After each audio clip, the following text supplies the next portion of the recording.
Dave and Dave. A podcast in your face. Hey everybody, this is Dave. And Dave. A podcast in your face. A podcast where we talk a little bit about what's going on in the world and how you can find more of that in graphic audio. That's right. Absolutely. And what's going on is Kenobi and Star Wars. The wars about stars. Is Star Wars, is it, it's ubiquitous with everything. It's Americana, isn't it? I've heard it referred to as space opera. Space opera? Well, I've never been to an opera, but I have been to space. No, I haven't. So I don't know what that means. What does a space opera mean? What is that? What do you think it means? Let's talk about what we think it is, because I don't know the definition. I'll look it up while you tell me. Well, this is totally from memory and my constructed opinion and not Merriam-Webster.com, but a futuristic melodramatic fantasy involving space travelers and extraterrestrial beings. Yeah, that's what I got here too. Melodramatic, space warfare, risk-taking, chivalric romance. I guess that all kind of encapsulates Star Wars, but I think it's even bigger than that, because there's even elements of like the Western. These people are kind of on their own. I mean, you got Luke out in Tatooine, and seems pretty lawless. There's a little community there. I don't know. See, I agree with Western. A lot of times in Western, so you have the very clear cut, like the forces of good and the forces of evil. You have the outlaws and like the hero cowboys, and you get that clear cut distinction in Star Wars. But I feel like a lot of it is based on legality or laws, right? Like you have the whole Senate and the bureaucracy, there, and they're arguing trade laws and all of that kind of stuff. I mean, I guess there is... And you have the dictatorship of the empire, the fascist dictatorship, which is a form of government. So yeah, there are laws, but I feel like, the little people, like, the Luke Skywalkers of the world should be a stand-in for us, And there's shootouts in GD, the TGI Friday equivalent of... on Tatooine, you got Han Solo. I mean, then you could argue it's akin to, like samurais. We got lightsabers and sword battles. So is that medieval times? Yeah, kind of. I mean, it's because there's definitely like knights. These guys are Jedi, Knighd. So yeah, it's all that stuff. And it is very ubiquitous with all sorts of things. But we can at least agree on space stuff. It's not even futuristic because it happened, as we all know, a long time ago. But it is very futuristic for us, I guess. So there's space, there's conflict, and that's it, baby. And space opera, and that's the end of the podcast. Thank you for listening. You had started to sort of veer in this direction when you're talking about it. That so it is space more so than just like strict science fiction. And now that I'm thinking about it, it's one of the interesting parts of Star Wars to me is that it happens in space. It happens in these futuristic societies, but there's still like poverty, right? And there's still people that are living, less than the 1%. And you have people living on these little planets that are just sort of scraping by. And like, yes, they have futuristic, technology, but their stuff might still be falling apart, and they have to fix it. And it's not just like sci-fi utopia all the time. Correct. And this was this Star Wars and Alien, the original Ridley Scott Alien, portrayed the future as not being utopian, unlike Star Trek, let's say, or 2001 or various other 50s and early 60s portrayals of the future being utopian. This was reflecting what's going on at the time with civil rights movements. You got the Vietnam War. You've got gas crises, all things we cannot relate to nowadays. So it just said that, people were like, man, we won World War II and everybody had a house and everything was fine. And now things are getting shitty again. Are we ever going to be able to get rid of all our problems? And I think the answer is clearly no. We're going to have some issues, but doesn't mean we have to be completely negative about the future. As you can see, hope springs in the actions of, especially in the first, entry of anybody, can rise up and cause downfall of an evil empire. I don't know. I mean, as long as your daddy was secretly somebody important. Or yeah, you're the one that meets the prophecy, right? Like, I guess this sort of differs from the talks we had about the Batman, and at least the earlier episodes where it's the prophesied one. Is that the correct terminology? I don't know. I believe that's absolutely someone correct. tell me in the comments the grammatically correct way to say that. Please, somebody tell us something in the comments. Yeah. But I think it's with an undercurrent of, these huge intertwining like stories and arcs and like epics, right? Like they're not inconsequential things that these characters end up doing. Like there are fun things, but there's always this undertone of saving the universe or righting wrongs. And maybe so I agree it shares tropes with Westerns, but maybe that's where it's different. Like, capturing the outlaw that's terrorizing the ranch. Maybe that does save the universe in some roundabout way, but with the space operas, that's, you're saving the world, the universe as a whole. Like it's heading in a dark direction. By the end of the arc, you've corrected that, right? Or you've made a push in that direction.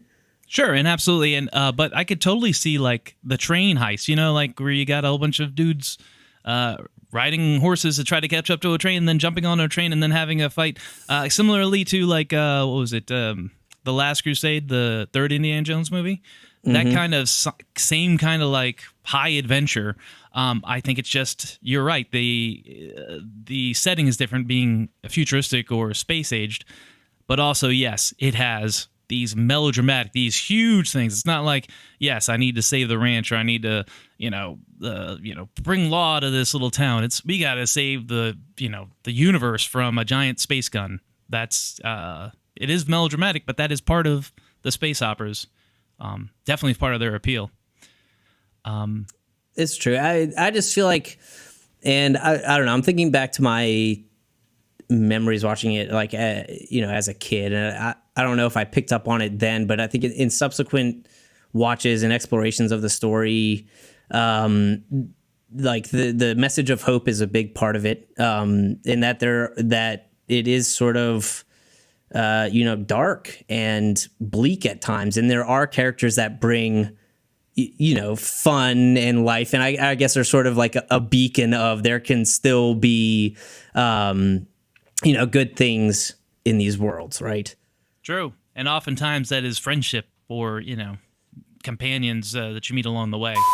Like, speaking of space operas, what do we have here at Graphic Audio that would fill that need? Because I've worked on a few sci-fi adventures that weren't necessarily space operas, but definitely like had a little bit of that Star Wars feel. Like recently, I don't know, a couple years ago, worked on Sons of Ares, which was the Red Rising like prequel, and that was great. It was more focused on like one man's journey, but he definitely had not a laser sword, but like a very technologically advanced sword that could change into different objects and be used almost like it was a Swiss Army knife, but cooler. And it had adventures where this guy's running up the side of a spaceship as it's taking off into space and cutting his way into the hull of the vehicle. Just really, so you're just a glutton for those train heist scenes. I like action adventures with great set pieces. What can I say? I'm a sucker for them.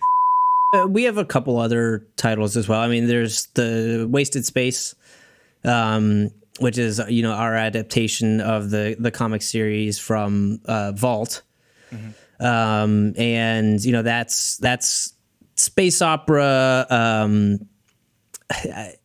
I guess a bit more like adult space opera, existential, kind of a bit more heady. You said existential and not X-rated, correct? And not X-rated, Okay. correct? It's a family show. It's not the boys in space.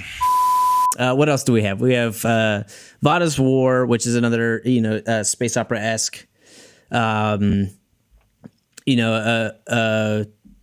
I'm not going to try and reread the synopsis here, but a woman whose family owns, a trade enterprise is put in charge of a ship, and there's conspiracies to knock out, transport vehicles throughout whatever her universe is. And over the course of the series, it unravels and she delves deeper into this. And so it sort of mirrors the theme of, these large actors pulling strings like all throughout the universe to, manipulate events and keep themselves in power kind of deal. Absolutely. I mean, I remember being a kid and thinking, man, I would love some kind of a trade federation treaty gone wrong and political machinations. I can't wait to see that on screen. With starring Jar Jar, of course. Starring Jar Jar, yeah. Yeah. He plays a big... I mean, when you're a kid, then it is very much like space battles and funny lines, and that kind of stuff draws your interest. And I don't know, as you grow up, maybe you appreciate more the subtleties of these like larger. Well, I'm not saying your opinion. If they were subtle, yes. If they were subtle, yeah, you're right. Yeah, I don't know if this may be veering off topic, but you don't feel like the addition of all these things, I guess if they're done tastefully, but that it somehow detracts from the original stories in some way, or waters down, the Star Wars universe when there's so much content available? Do you feel like it just continually adds more? As long as it's in canon, you get to see more, pieces of the story that didn't weren't explored in the original movies? I think they just need to let go of the characters. Like, those movies and those characters and those things are great as they are. You don't try to okay, let's get the Mona Lisa out here and let's see if we can, get some spray paint on her and give her a hat. You don't kind of gutsy up, museum pieces. But there's things you can do in the past. There's things you can do in the future. There's there's a game series called Knights of the Old Republic. That seems perfect. It's like hundreds, if not thousands of years in the past for this timeline, and it's got all different characters and all different things, but there's Jedi Knights, there's Siths, and there's robots or droids. It seems like, in those situations, it's still Star Wars, yet it has nothing to do with the things that you desperately want to hold on to if you're a company that wants to make money. Right. Can we get a Boba Fett into this thing? Or can we get another Muppet baby? Not, we'd already had Yoda as a baby. Maybe get Wicket. There you go. Get Wicket as a baby and put him in a Star Wars show that takes place, 100 years in the future. Who knows? So in the answer to your question, yes, I think it's good that they're exploring and making more of this stuff. I just wish they would leave the older characters and the things that are already fine, or not better than fine, great. Leave them alone. I mean, we don't need to know where, Han Solo got his dice from. So are you looking forward to anything in the future, Star Wars related, that you know about? No, I mean, to be honest, I probably should have gone and watched, the new series before we did this episode, but I haven't seen those. I mean, I would be excited for a new movie. Yeah. I would love to go watch more Star Wars in theaters. I mean, Star Wars was one of those, movie series where I feel like it's best enjoyed in theater rather than at home. There's something about, being in front of the big screen for those that just makes it that much more immersive. I agree with you 100%. I think this Kenobi series was good, but it was 6-8 episodes, whatever it was, and it was a little bit overly long, and it didn't have the grandeur. It just didn't it didn't have the weight of the spectacle of seeing a movie. I mean, there were some amazing effects, there were some great story moments, but it just didn't feel as special or as big because maybe I didn't go to the movie theater for the express purpose of seeing this. I think I watched it on my phone, falling asleep in bed, Yeah. I mean, when I think about the story points aside in dissecting all of the, what goes into making a space opera, like when I think Star Wars, I think of, an experience, right? Like I don't remember every point of watching those when I was young, but I can remember how I felt like leaving the theater. Oh, yeah. And those moments of like, yeah, that was awesome. And, you feel hyped and like you have, just this, not to get deep, it's fulfillment, right? Like Sure. I never thought about how much I was getting my money's worth going to those theaters, but I was 10, I wasn't paying for movies. But I was coming out feeling, inspired or curious or like changed in some way. And when I think Star Wars, like that's what it is, for me is this moment, this experience. Absolutely. And I don't know if you get that, sitting in front of your television. And then next year we'll all be talking about Avatar 2, I'm sure. Are you excited for Avatar 2? This is not Star No, Wars. not really, but I didn't crap all over. People hate Avatar. People think it's like one of the worst movies ever. I thought it was fine. It was competent, and it was the most expensive movie ever made at the time. And my thinking was, because I was an adult and I thought about this, I was like, yeah, if they're going to spend more money on a movie than they've ever had before, I don't think they're going to take a lot of risks. So plot-wise, I was pretty forgiving, but it was a spectacle. I mean, the 3D was great. The CGI was next level, and it was a spectacle, and everybody went to go see it. It's just nobody wanted to see it a second time. So so now that they're coming out with these sequels a full decade after the original Avatar movie, unless there's a new kind of technology that they haven't told us about, I don't see how it's going to be anything close to the success of the first one. Who knows? There might be some hat that James Cameron pulls out of the bag. The guy did make, Terminator, Terminator 2, and Aliens, 3 of my favorite films. So, he could pull this off. We'll see. Yeah, it'll be interesting to see because there has to have been technical advancements in CGI and how all of that stuff is made. So it'll be interesting to see what they do with it. Yeah, but I mean, the CGI that we see in TV shows now is amazing. So it has to be like even next level to that. So we'll see if they can do it. There, absolutely. They're gonna hand out VR headsets at the movie movie so. theater. Give me an Apple VR headset. Be nice. We can the Avatar metaverse. Oh man, be great! I can't wait to be blue and 10 feet tall, and connect tails. Be like, hey, you want to connect tails with me? No, that's weird. We're gonna have to cut that.